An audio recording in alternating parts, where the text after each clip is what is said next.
Gaafin kun warra sammuu faastiidhaa fi namni hundi deebisuullee hin danda'u. Almuhim gaaficha akkana jedha namticha wahiitu waardiyyaa dalagaa dureessa wahii biratti. Dureessi kun imala wahii qaba har'a.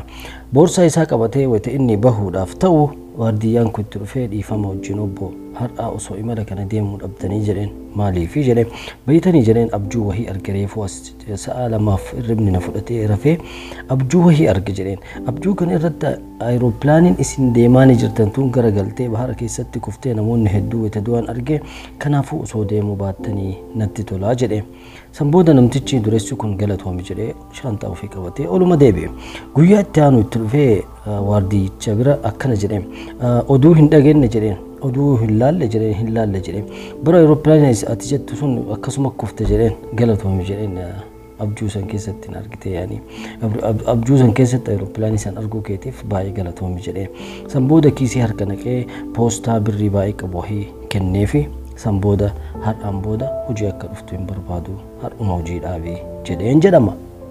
Waardiyyaan sun maaliif akka hojiidhaa ari'ame beekee jira? Ati hoo beetee jirta? Maaliif waardiyyaan sun hojiidhaa ari'amee deebii barbaada?